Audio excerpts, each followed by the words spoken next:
Hey everybody, it's DIY Coach Al over here at Lawn Care and Home Repair, and my heart is a little heavy today. I need for you all to just keep me in your thoughts and prayers. It's been a rough week, to say the least. Actually trying to hold back my tears as I say this. Spicy is in the hospital. Yeah, Spicy's not been doing well. She's in the hospital. She's been there for a week.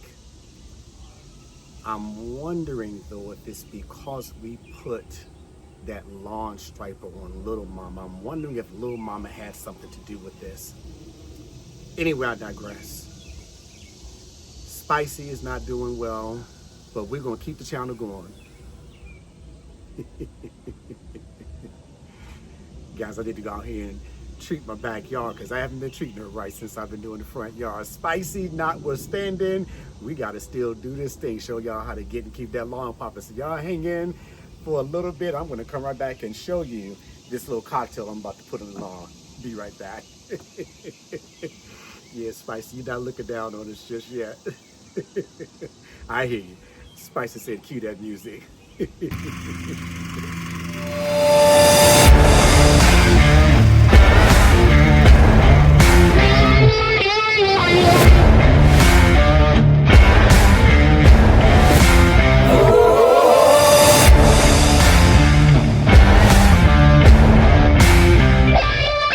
Hey everybody, yeah, Spicy has been down, out of commission for about a week now. She's over there at Ace Hardware getting her motor check. She just hasn't been doing well lately, cutting on and off.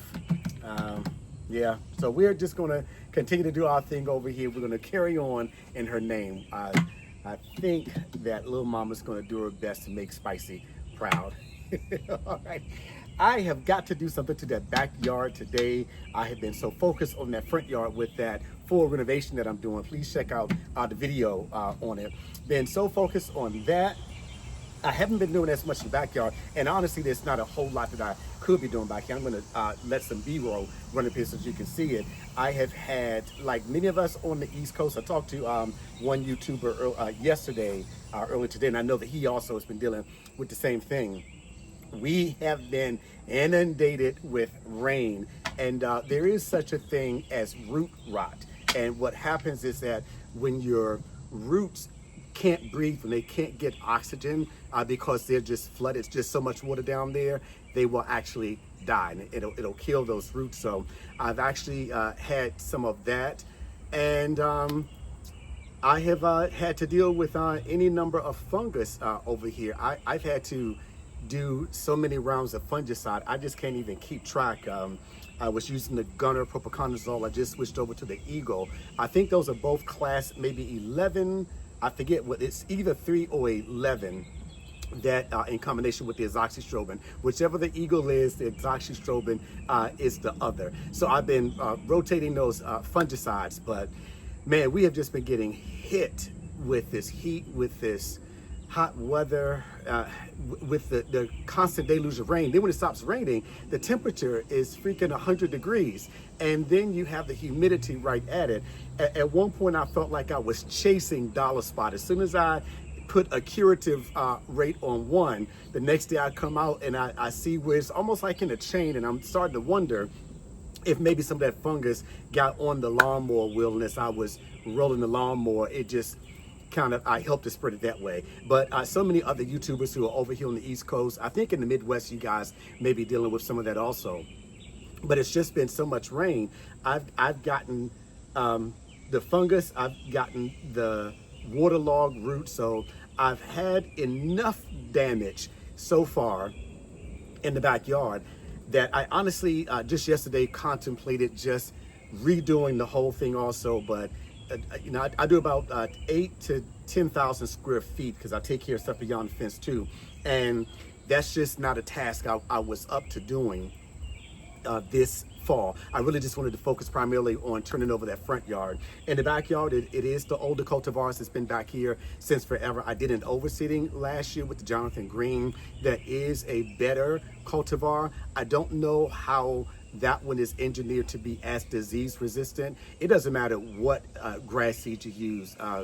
You can use any of, I think, was it Mountain View? I may be getting that name wrong. Night Shift, GCI, Jonathan Green, Ryan Noor. There's so many different types of grass seeds that are out here. Nothing is ever engineered to be 100% proof against fungus proof, waterlog proof. It's just going to happen. I've even had melting out, and that's basically when a fungus that just literally wipes out your that spot that is singed. It's just going to turn it yellow, turn it gray. So I've had that, dealing with all that. So anyhow, I'm going to now try. We've had about 4 days now where there's not been much rain at all, just a passing shower. I've turned my irrigation system off because I need it for my lawn to dry out. I have some fungus damage down by the fence. For days, I just saw the water just sitting there, and I knew eventually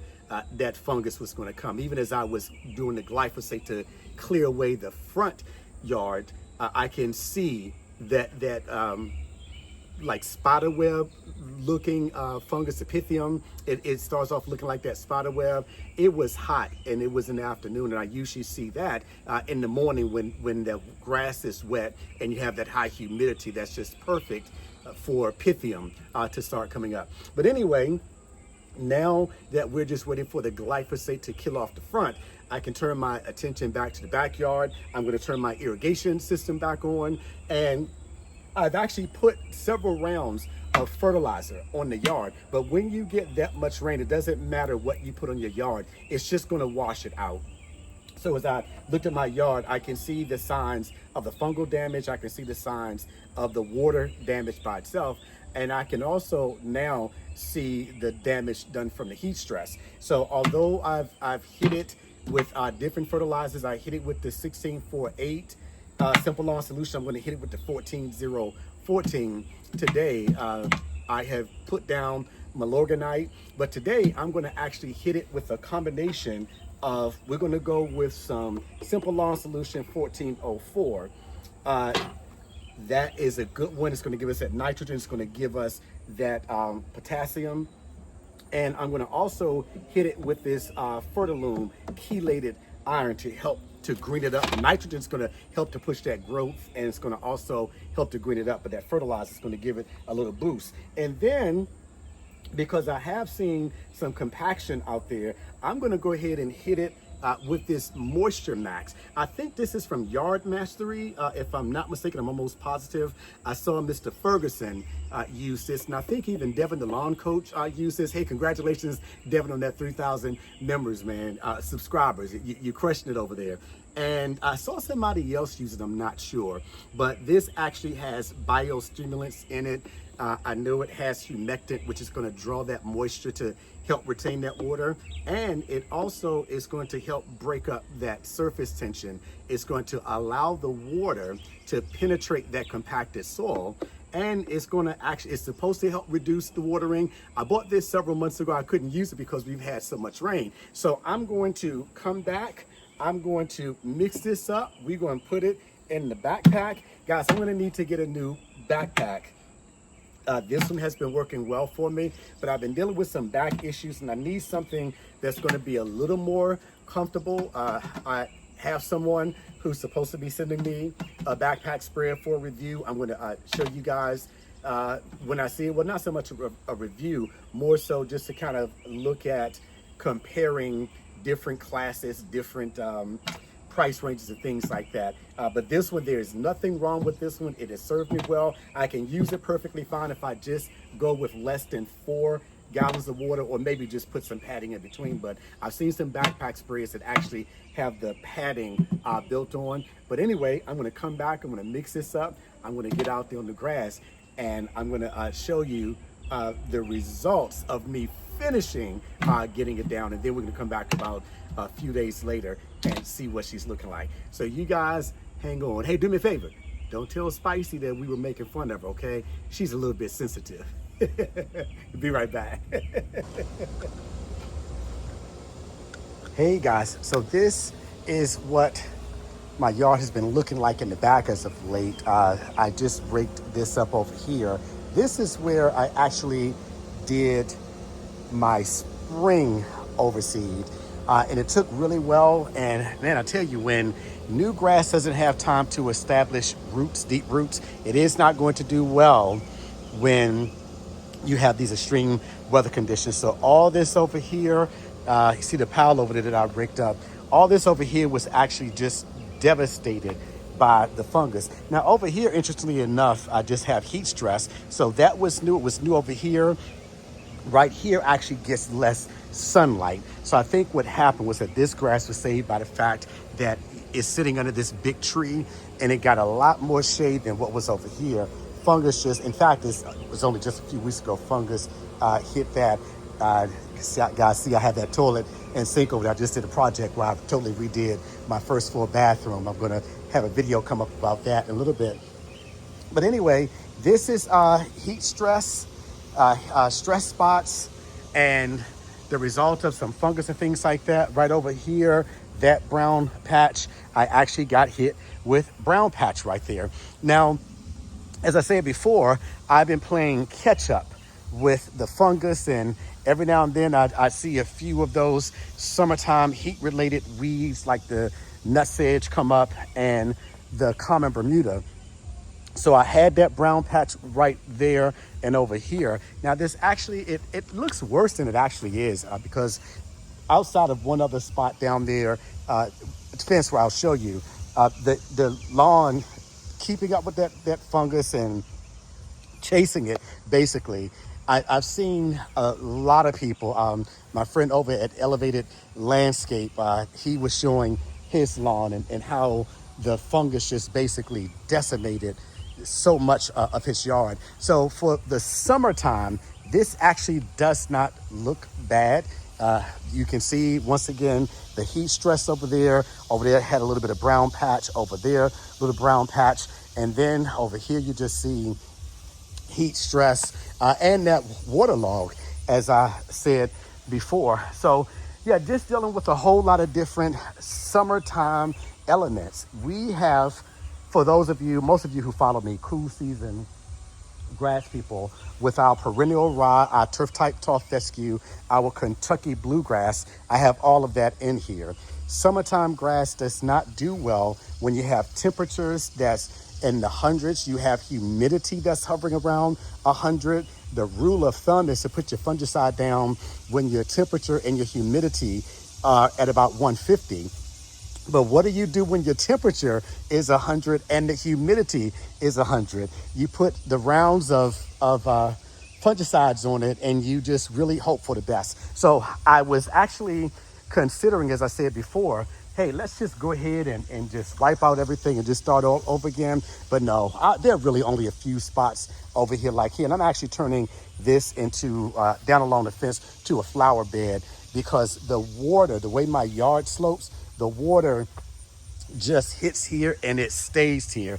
And I just watched as the fungus, this brown patch over here, some brown patch over there. I just watched as it formed, and it dawned on me, it literally does that every year. So I'm not going to pay the money to have a drainage system put in. I will just turn that part into a different type of landscaping and just kind of call it a day. But overall, the lawn is not looking bad for the summer. It's hot. It's 90, was 90 degrees earlier. That's why I waited until now to come out and put the cocktail down. But cool season grass suffers in the summer, just like warm season grass, your zoysia grass, your St. Augustine grass, your Bermuda grass, your bent grass, your centipede grass. Those grasses suffer when it's cool. When our grass is doing well, those grasses don't do well. So I don't care what type of lawn you have. No lawn is going to just every year, every day of the year, no lawn is just going to look perfect like that, unless you are just going above and beyond and doing a whole lot of expensive things that resorts and things like that do. So I'm going to come out and just put that cocktail down, and yeah, we're just going to, as they said in the movie Ray Charles, we're just going to make it do what it do. Alrighty, guys. So I am going to go out here and put this cocktail down of this 14014 Simple Lawn Solution and this Moisture Max and this chelated liquid iron. I do want to say this, the chelated, or the iron, especially the liquid iron, it will stain the heck out of things, especially concrete. I was doing a video review on something a little while ago, and I actually got the iron on the front, so I was able to get it off. But you have to be very careful whenever you're using iron, because it will stain absolutely positively anything that it gets on. So make sure you're careful whenever you're using liquid iron. If you don't want it stained, don't use liquid iron, okay? Alrighty, the other thing that I'm doing is, because each of these products, I want them, that's my wife walking by. Each of these products, I want them to get into the soil. This is not a foliar uptake that I'm doing. This is going into the soil, the amendments, the humectant, the acid, all those things are going into the soil. So I want to get these into the oil, so I'm using a flood jet instead of a fan jet. And then what I'll do, even the iron, I want that to get into the soil.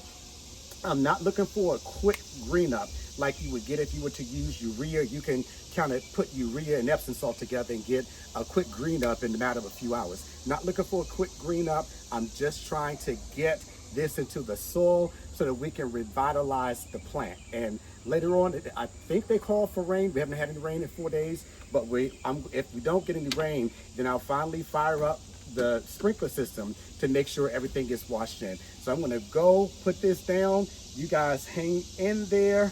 I will be right back. Hey guys, so I finished putting product down, and one of the questions that I had about my lawn was answered as a result of doing this. I was trying to determine whether or not I was going to overseed this fall, or if I was going to do my fall pre-emergent.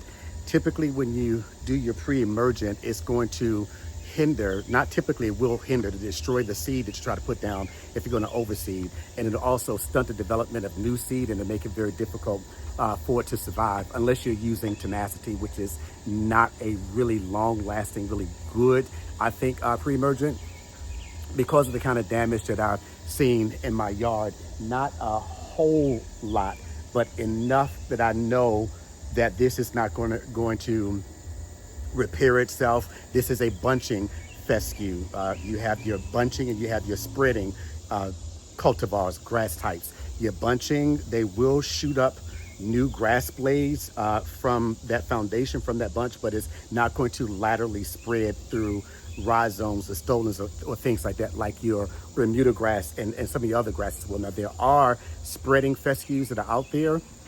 I actually looked up some today, and my understanding is that the GCI that I'll be using in my front yard is a spreading fescue. Thanks whoever my subscriber is who told me that takes a few years for that to happen. I appreciate that information, but I'm positive, because this has now been a couple years where I've been dealing with the exact same thing, the disease pressure out here because of how the water drains. It's just too much.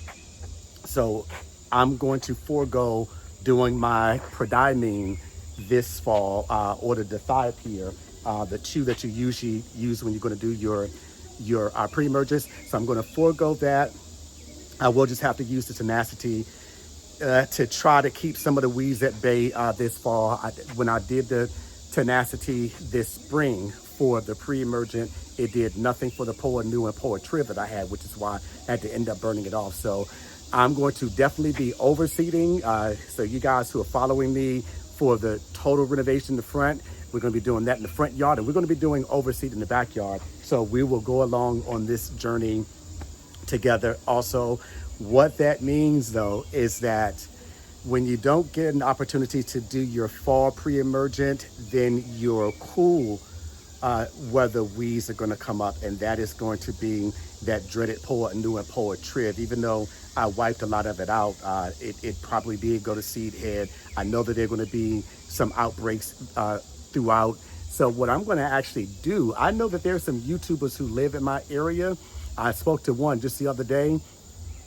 If that happens with the Poa Triv, the Poa Annua, then I may have to go that velocity route. And I do see where you can get it cheaper. I want to say over at Ron Henry Shop, the golf course store. For those of you who don't know, that's about $700 for, I want to say, a gallon of that, and it lasts a long time. But that is probably the most expensive herbicide that I've seen. So if in fact I have to go that route, then I'm going to partner up with some of you guys. Hey, if you want to pitch in and get some of that together, just hit me up and let me know. You don't have to do it now. We can see what things are going to look like. But yeah, so it is about that time. It's coming now, winding down to the end of July. August is here next week. This is Saturday when I'm shooting this video, the 26th. And we're going to start seeing the weather break a little bit, and you're going to see your soil temperatures go to that 75-degree, which is that right spot for it to start doing the fall overseeding. So what I'm going to do, I'm going to do some pre-termination. I'm going to make sure that I get a newer cultivar that is a lot more disease resistant, heat stress resistant. I'm going to make sure that I'm turning this yard over. So instead of doing a full kill like I did in my front yard, I'm just going to turn this yard over time. I'm just going to do some overseeding, maybe some spring overseeding also. Hey, I don't know, but I definitely cannot do a pre-emergent because of the damage that the weather has done this year. So I'm done with this. You guys, leave me a comment. Let me know what you guys plan on doing this fall. Have you been thinking about joining Coach Al and doing a full renovation like I'm doing in the front yard? Or are you having some of the same issues that I'm having with this backyard and trying to get your grass where it needs to be after all this heat and the water and everything else? Leave me a comment, let me know what's going on with you. Hey, I appreciate you guys joining my channel. Those of you who subscribe, as I put out a video last week, let you know I was so appreciative. You guys got me over that 1,000 subscriber mark. I just started doing this, something to do on the side, but I absolutely positively love doing things like this, home repairs and things like that. So I hope that the content has been useful to you guys. Do me a favor, like the video, subscribe to the video. I'm going to throw a video up here about what I'm doing in the front yard with that summer kill off and planting that new lawn. I want you guys to go along with me for the ride. If nobody told you today, let me be the first to tell you I love you, and make sure you go out of your way today to do something to help somebody else, somebody who can't do anything for you in return. I give you my word, there is no greater feeling than the feeling of knowing that you've helped somebody who can't do anything for you in return. Y'all be blessed.